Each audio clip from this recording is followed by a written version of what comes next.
Hey folks, this is Ben Gessel. How's it going? This is kind of a part two of thoughts on Harry Potter and Disney a little bit.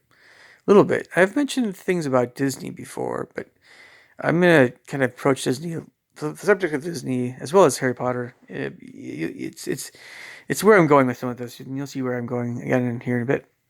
Um, and by the way, as far as video games, I played another Harry Potter video game, but I think it might have been more like a Game Boy or some kind of portable thing. It was quite a while back, and it wasn't. I don't think it was really my whatever it was I was playing. It was some. I don't know.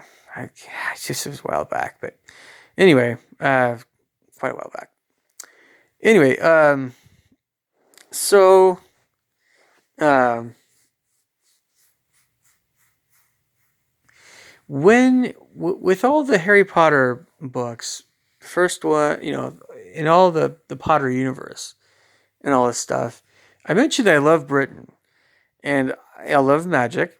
Well, the fantasy side of magic, not you know, and I love secret doorways and secret passages, and I love Eton College and other locations that they filmed Harry Potter at, and Scotland, of course, too. Yeah, I mean all this stuff, everything English and Scottish and Welsh and whatever, you know.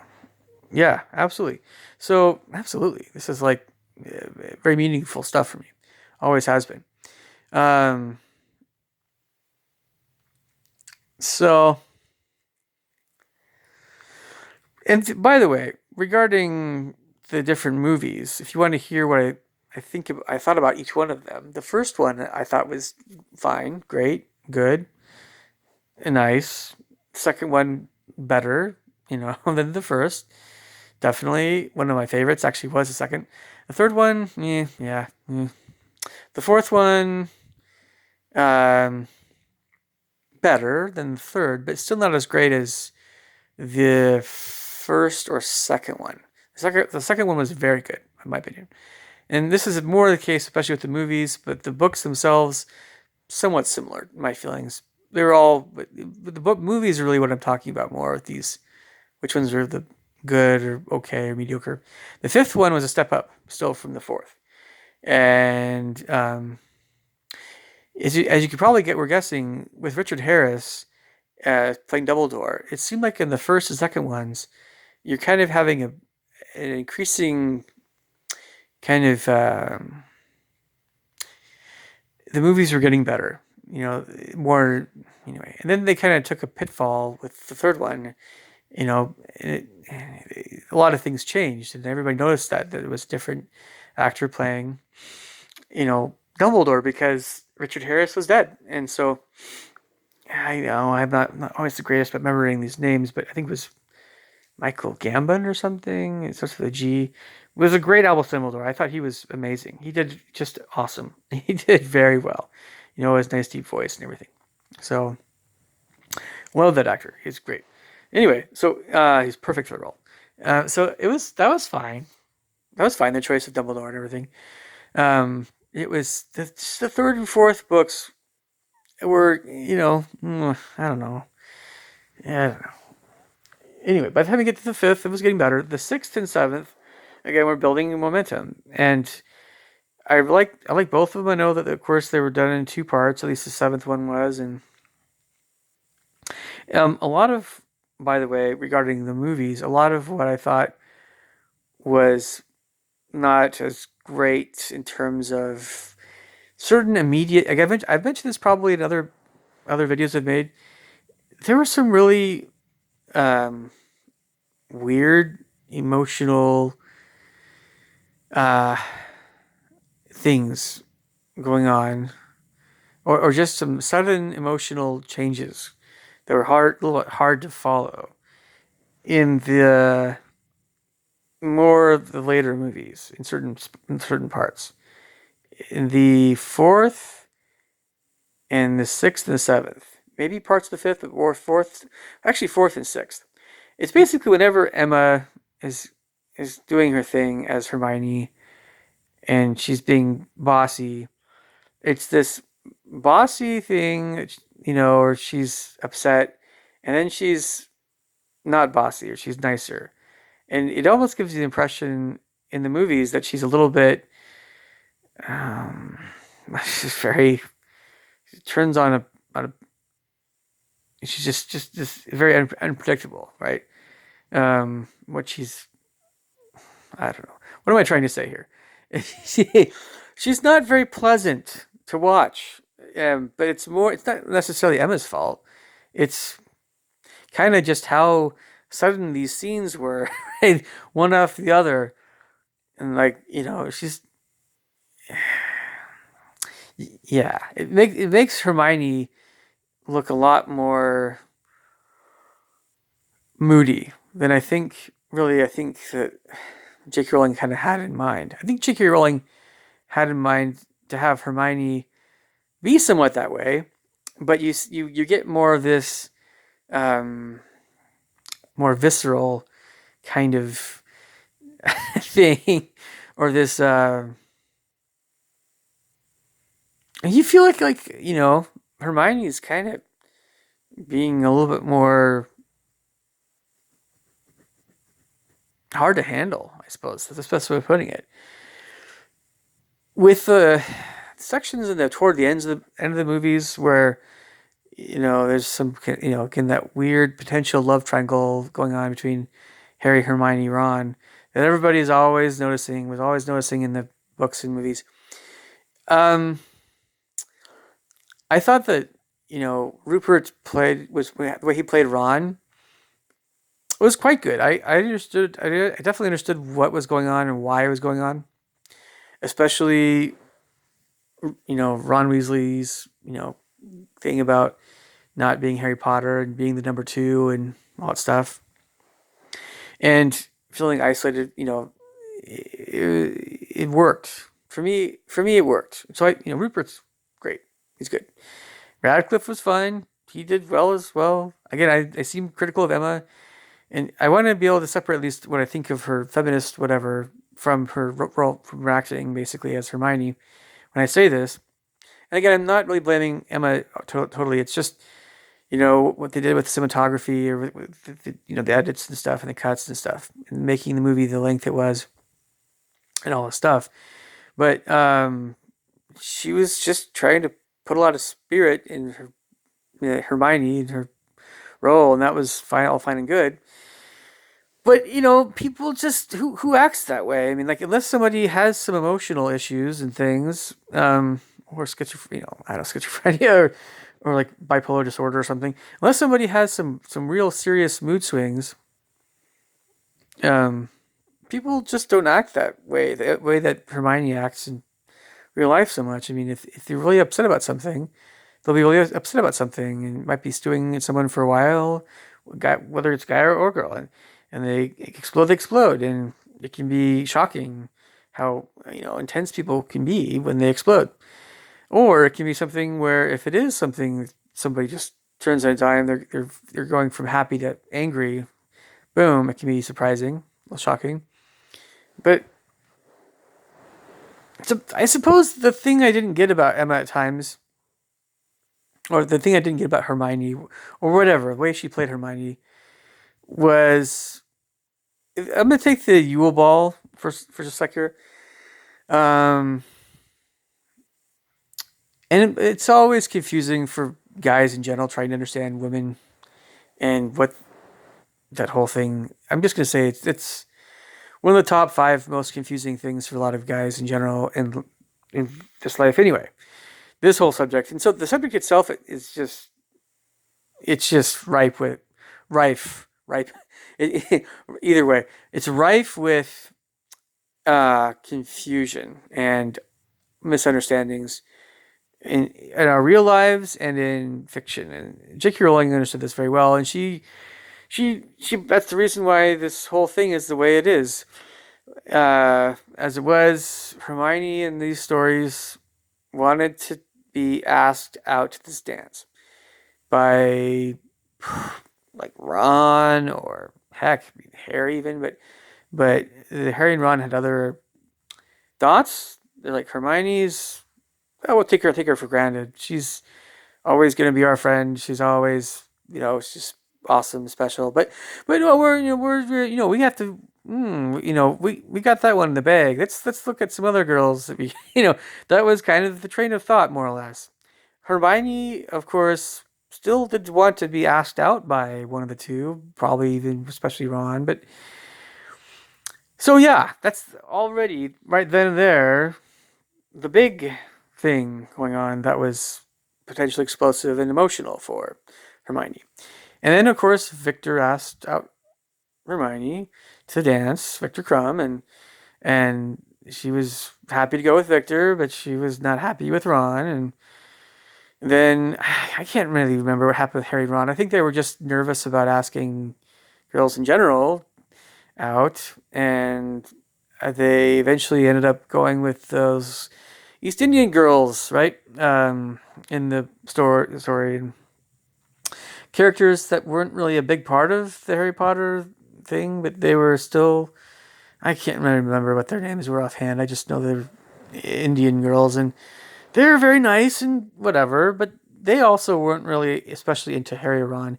What they were interested in though was how famous Harry was, and Ron was the tag along to Harry.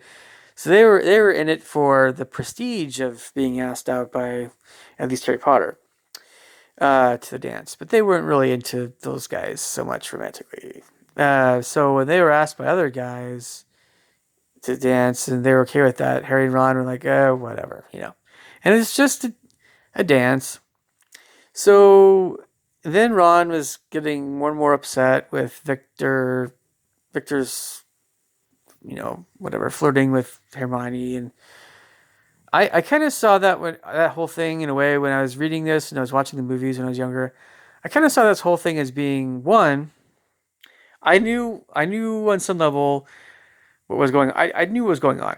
I been through that to some degree in real life with people. This is not something that I'm completely in the dark about and completely confused about. I knew what was going on, of course. But even whatever.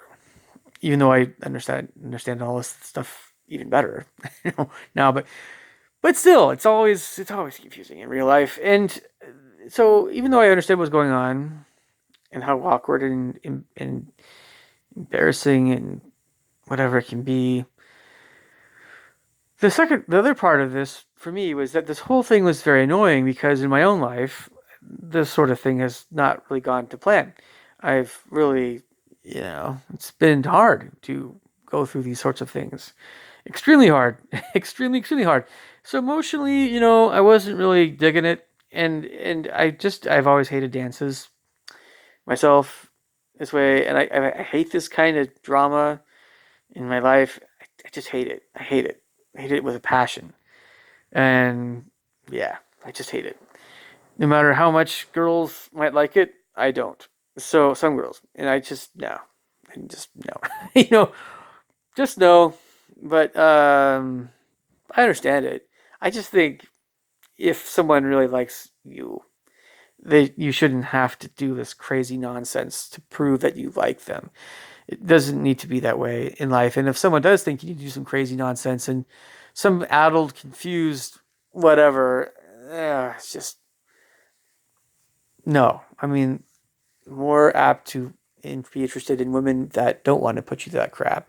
If they want to put you through anything, they don't want to put you through anything. They just want to know that you really do love them, and however you can show that, and they know it, then that's their ticket. But no, I don't. I no. So I hope you guys know what I'm talking about. Anyway, so I wasn't really thinking that, but I understood it.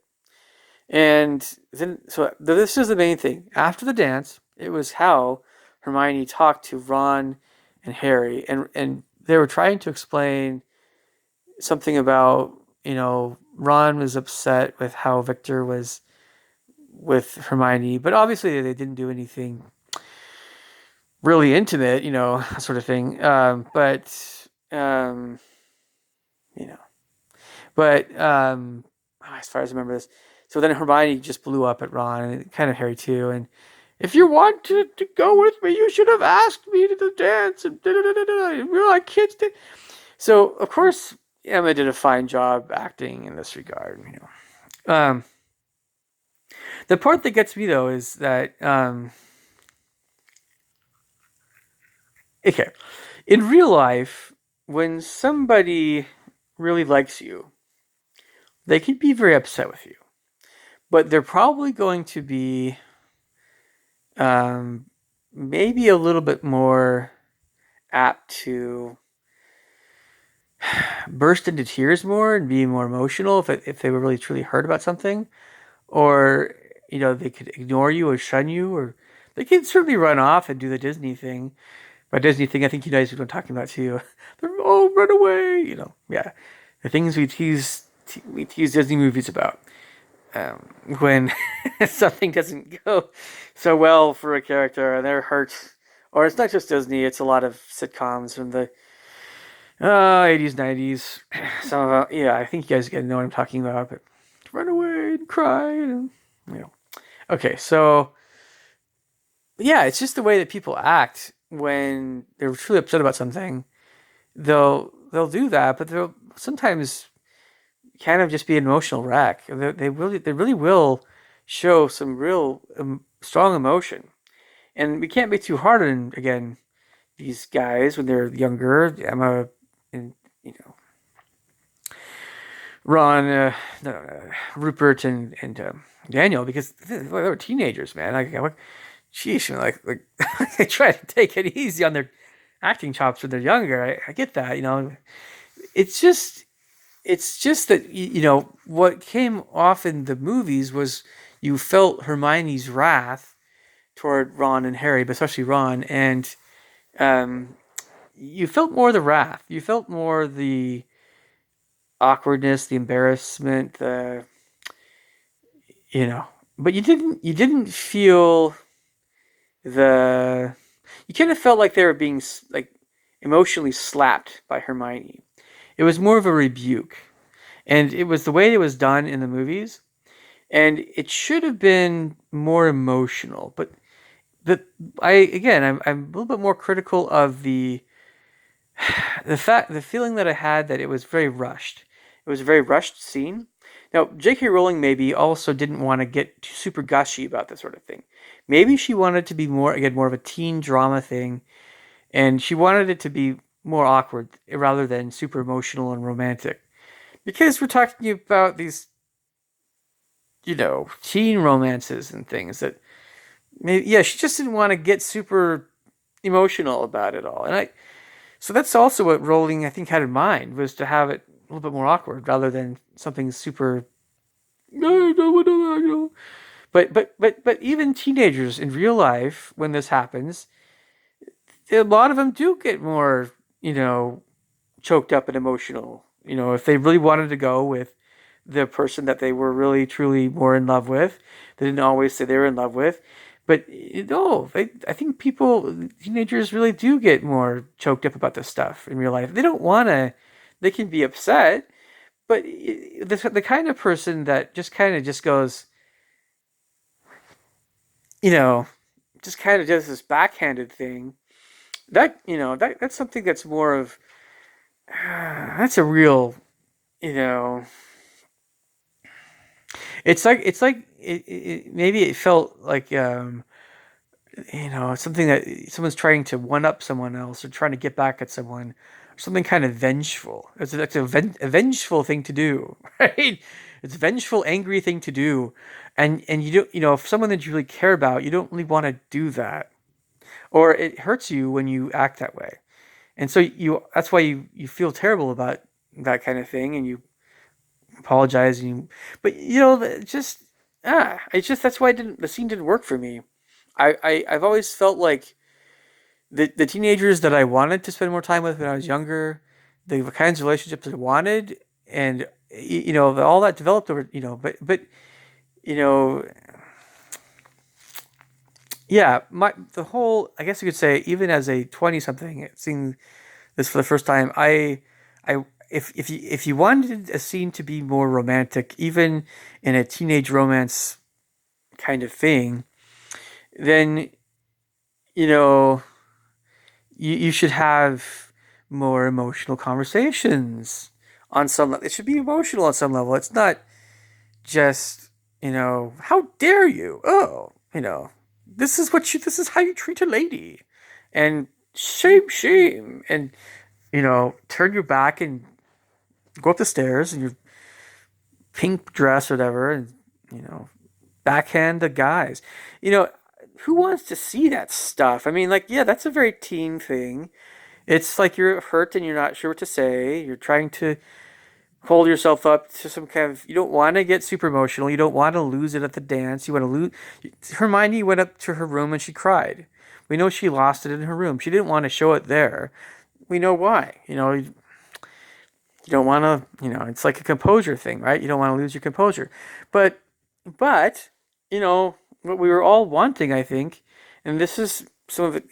It's not necessarily just the movie. It's just the story on some level is we wanted to see this scene where Hermione goes in her room and cries. If we saw at least a little bit of that, we would have been like, oh, we wouldn't have thought so poorly of Hermione because we understand that for Harry and Ron, we're seeing in the movie we're seeing their angst, right? We're seeing their train of thought. We're seeing them take Hermione for granted because they just knew that they were always in the inn with Hermione, and she was a very close friend, and they were going to be okay no matter what. And so we understand Harry and Ron's whole perspective there. We don't, but that's what we wanted as moviegoers seeing this movie. We wanted to see Hermione be hurt and sad. But when we don't see that, and this actually on some level kind of repeats itself in the Harry Potter movies, when Hermione is only seen as the assertive, strong, feminist female type, and she knows how to handle herself, and in any intense situation, and she always has the answers, and she always, this kind of side of Hermione, that's fine, but it's like we lose part of Hermione's humanity on some level. She's not really fully herself. So we kind of have to, in our own minds, work out the rest of her real character. And you get that in the books, and you don't get that in movies, and as much, really not quite as much. You do that, whenever Hermione is more gentle and caring and kind, and that's great. And we like that. Imagine if Hermione was never that way in the movies. The movies would have done half as well, in my opinion. On some level, I think that people need to consider this stuff more. And by the way, I didn't want to mention this too much, but we are getting an onslaught these days of feminist nonsense in movies. And what are they missing? What are all these movies missing with all these women? I kind of probably exaggerating this a little bit. We're not getting that much, but we're getting a noticeable amount of remakes that are women being in men's roles and these. And I'm thinking like not just Ghostbusters, but there's this Oceans. What is it? 13? I can't remember what it was. 14? I can't remember what the number was. With the problem with these movies is the women are acting like buttheads, right? They're very assertive and they're supposedly funny, but not really.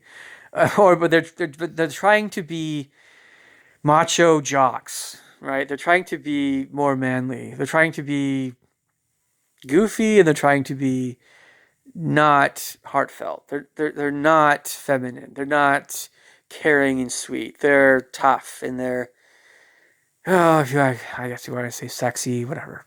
But the one thing they're not is they're not compassionate. They don't have. They're not showing their feminine side, supposedly.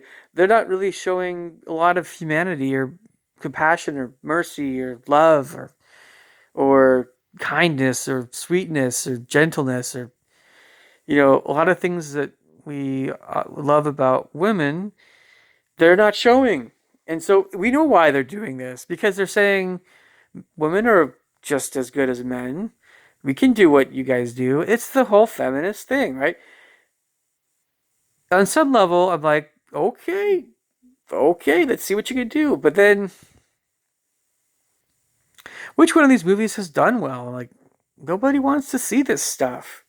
We want to what we want to see. We don't mind seeing women that are tough. That's fine. That's great.